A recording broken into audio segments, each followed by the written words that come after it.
Hi friends, welcome to my channel. நம்ம சேனலில் இன்றைக்கி ரொம்பவே டேஸ்டான சூப்பரான ஒரு வெண்டைக்காய் பொரியல் தாங்க எப்படி செய்கிறதுன்னு பார்க்க போகிறோம்.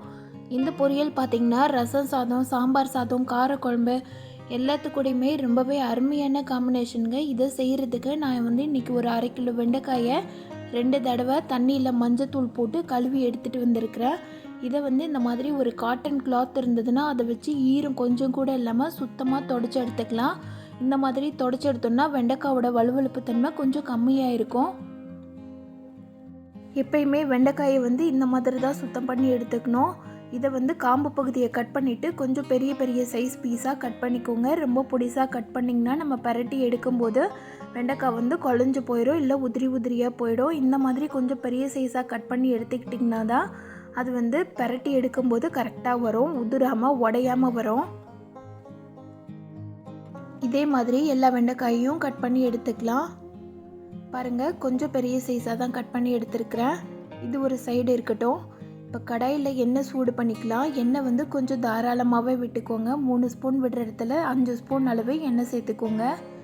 கொஞ்சமாக கடுகு உளுந்த பருப்பு போட்டு பொரிய விட்டுடலாம். கடுகு பொரிஞ்சோடனே ஒரு கொத்து கருவேப்பிலை சேர்த்துக்கலாம். இது கூட நம்ம நறுக்கி வச்சுருக்கிற வெண்டைக்காய் எல்லாத்தையும் சேர்த்துக்கலாம். வெண்டைக்காவை சேர்த்துட்டு உப்பு எதுவுமே சேர்க்கக்கூடாதுங்க. அந்த எண்ணெயில் வெண்டைக்காயை நல்லா பரட்டி எடுக்க போகிறோம். இது ஒரு 2 நிமிஷத்துக்கு இந்த மாதிரி நல்லா பரட்டி விட்டுடுங்க. குறைஞ்சது ஒரு நிமிஷமாவது நல்லா பரட்டி விடுங்க. வெண்டைக்காவை பொடியாக அரிஞ்சு வச்சிங்கன்னா இந்த மாதிரி நம்ம பரட்டி விட்டு எடுக்கும்போது அது வேக வேக ஒரு மாதிரி குலைய ஆரம்பிச்சிடும், இல்லை உடஞ்சி பீஸாக உதிரி உதிரியாக வந்துடும். அதுக்காக தான் காயை கொஞ்சம் பெருசாக நறுக்க சொன்னேன். அந்த எண்ணெய் வெண்டைக்காயில் எல்லா பக்கமும் படுற மாதிரி பரட்டி விடுங்க. வெண்டைக்காவை எண்ணெயில் நல்லா சுருள வதக்க தான் அதோட பிசுப்பு தன்மைலாம் போயிட்டு நல்லா சுருண்டு வர ஆரம்பிக்கும். அதனால் எண்ணெய் ஃபஸ்ட்டே கொஞ்சம் தாராளமாக விட்டுக்கோங்க. இதை 1 நிமிஷத்துக்கு நல்லா பரட்டி விட்டுட்டு ஒரு மூடி போட்டு வேக வச்சிடலாம். ஒரு நிமிஷம் கழித்து இடையில திறந்து கிளறி விடுங்க. அந்த மாதிரி கிளறி விட்டுக்கிட்டே இருந்தால் தான் அதோட பிசுப்பு தன்மை போயிட்டு வரும். எண்ணெயிலையும் நல்லா சுருண்டு வதங்கி வரும். இது செய்கிறது எல்லாமே லோ ஃப்ளேமில் வச்சு தாங்க செய்யணும். எப்போ நீங்கள் கடுகு பொரிஞ்சோடனே வெண்டைக்காவை சேர்க்குறீங்களோ அப்போ இருந்தே நீங்கள் லோ ஃப்ளேமில் வச்சு பரட்டி விட்டால் தான் காய் உடையாமல் வரும். நல்லா கிறிஸ்பியாகவும் இருக்கும், டேஸ்ட்டும் அருமையாக இருக்கும், அதோட வழுவழுப்பு தன்மையும் இல்லாமல் இருக்கும். இதை பரட்டி விட்டுட்டு திரும்ப ஒரு நிமிஷத்துக்கு மூடி வச்சிடலாம். மூடி வச்சுட்டு திரும்ப எடுத்து பரட்டி விட்டு பார்த்திங்கன்னா அதோட வழுவழுப்பு தன்மை சுத்தமாக இல்லாமல் இருக்கும்.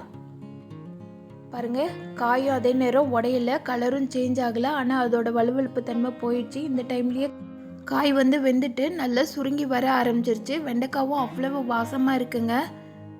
இதுக்கப்புறமா தான் நம்ம இதுக்குரிய மசாலா ஐட்டம், உப்பு எல்லாமே சேர்க்க போகிறோம். ஃபஸ்ட்டு 1 ஸ்பூன் அளவு பெருங்காயம் சேர்த்துக்கோங்க. 1 ஸ்பூன் அளவு மஞ்சத்தூள் சேர்த்துக்கோங்க.